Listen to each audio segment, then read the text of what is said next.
Hey you guys, what's up? In today's video, I'm going to be talking to you guys about some of my reflections over the past 10 years of being here as a Michael Jackson fan after the loss of Michael Jackson. If you're interested, stay tuned. You are now watching MJ Fangirl TV. Girl, you got to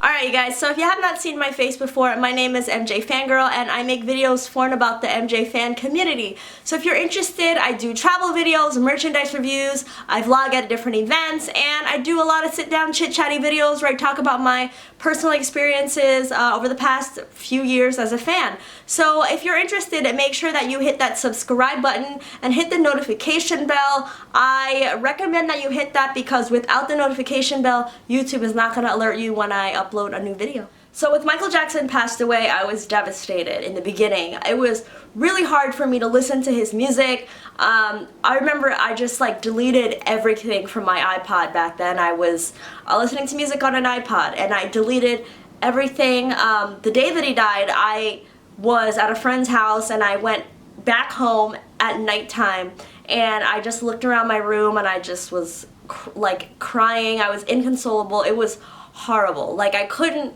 believe what was happening, you know? And even now that I talk about it, it kind of gives me chills because I'm remembering how lost I felt, you know? Michael Jackson was such a big part of my upbringing, and not only that, but just as a big fan, he was just a part of kind of my identity at that point.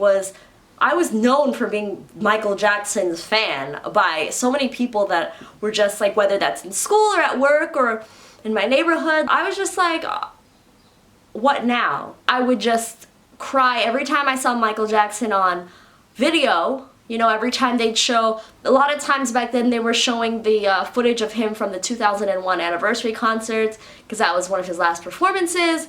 And that would be hard for me because I was there and it would remind me of just that. One thing that I'm grateful for is that I had Michael Jackson fan friends in real life around that time, so I was able to chat with some of my online friends and talk to some of my friends in person who I knew and who lived in New York that I'd met some years earlier. That was really helpful for me. I remember spending many nights on the phone having 2 or 3 hour conversations and just reflecting on the good times that we had, and it was just really cool to be able to come together with people that understood. So another thing that was really hard for me at that time was controlling myself when it came to buying things.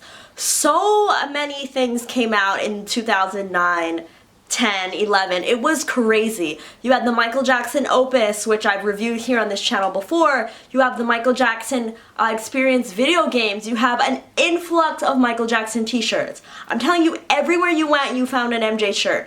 And at that time, honestly, I'll be real with you guys, I was at a place where I was this is cool, but not really. Because growing up, I had a hard time finding Michael Jackson t-shirts. I had to make my own for a lot of years. I had a lot of hard times wearing shirts because people would talk a lot of junk when I was wearing shirts in the early 2003, 4, 5 years. You guys know what's going on at that time. So in a way I was happy because I was oh my gosh, all these people are loving Michael Jackson and here are all these merchandise items and I can buy them all and everybody loves him. But at the same time I was mad. I was angry because I was well, for a lot of times I had to, you know, deal with people making fun of me for liking Michael Jackson or thinking that my fandom was a joke or a phase, and then all of a sudden everyone comes out and they're oh, I loved Michael Jackson, MJ Fangirl, I loved him too. And I don't know, at that time, now I understand it because a lot of times, you know, you don't know what you have until it's gone, or you don't remember things or appreciate them as much until they're gone. But at the same time, I'm also where were you guys when Michael needed your support and all that? Where were all the stores that are now putting up posters of him and all that and putting his name on marquees? Where were you guys before when Michael needed support and where he deserved that support from people and celebrities that were coming out and saying things? But you know, you guys are nowhere to be found. That's a period of time that I went through. Let me know if you guys understand what I'm talking about. It's no disrespect to anyone, because I'm welcoming everyone that became a fan. I know so many people became fans after 2009, after all those shows were on television about him and everything, and they learned a lot about him, and I'm so happy because every new person that loves Michael Jackson is another opportunity for his legacy to live on and for his art to speak to the hearts and souls of people. But at the same time, as a fan back then, I kind of felt like sad, you know, sad that we lost Michael, sad that it took his loss for people to love him again, and sad that I felt like being a Michael Jackson fan was just now like the cool thing to do. So another thing that I wanted to talk about was projects. Now, there have been so many different projects that have been released in the last 10 years, and nothing could compare to anything that Michael Jackson created before he passed away, because those were his babies, those were his labors of love, and those were his gifts to us as an artist. But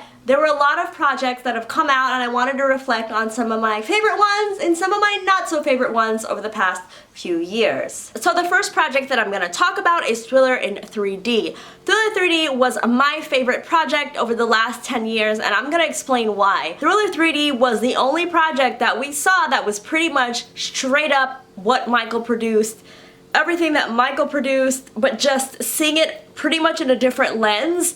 I think a lot of times when the estate has released something posthumously, it's been really open to a lot of criticism and a lot of thoughts from fans who like or who don't dislike, and I think Thriller 3D was pretty much loved by everyone that I know of, that I've seen it. Not people that are just talking through the grapevine, but I'm talking about people that have actually sat in theater and watched it. Michael Jackson's Thriller 3D was amazing because it was just bringing the old into the new. Michael Jackson recorded this as if it was a film, and because it was recorded that way, they were able to take every frame or every point of the film, pick out different elements and make it into 3D, and it was really great. It was really an emotional experience for me to watch. It brought Michael Jackson to life, and that is why that is my favorite project. If you'd like to see a more detailed review on that, make sure that you hit the card right up here. I'm going to insert it, or I'll also put it in the description box down below. But I did a really good review of Thriller 3D the night after I saw it. Another project that I love was the Cirque du Soleil Michael Jackson 1 show. Michael Jackson 1 is housed in Las Vegas in the Mandalay Bay Hotel, and its permanent spot. There's also a cool Michael Jackson store and a gang of Michael Jackson memorabilia to see there. Now, one of the reasons why I love this project is because I really believe that it's important for more people than less to get exposure to Michael Jackson and his music. Now, I know everybody and their mom knows Michael Jackson. There are little kids on the street sometimes that see me 4 or 5 years old that are like, "Mommy, Michael Jackson," when they see my shirts. So I'm not saying by any means that people don't know Michael Jackson, but I'm saying that shows like MJ1 reintroduce the public to Michael Jackson at a large scale. There are probably hundreds of people in that theaters every night, and I think it's a great opportunity to reintroduce not only Michael Jackson's music, but his message to the world. Another one of the projects that I love after Michael Jackson passed away was MJ Vision. Now, Michael Jackson Vision is a box set of pretty much all of Michael Jackson's short films, and some of the short films that are not exactly short films that they've cut out of different things. Like Speed Demon was never, I don't think, officially like its own released short film on anything, or at least not on any DVDs or tapes previously, but it was from Moonwalker. They cut that, they brought that to us. They've got Leave Me Alone, they've got Jam, they've got Blood on the Dance Floor. They even have some performances by the Jacksons, like Enjoy Yourself. They've got the Can You Feel It video.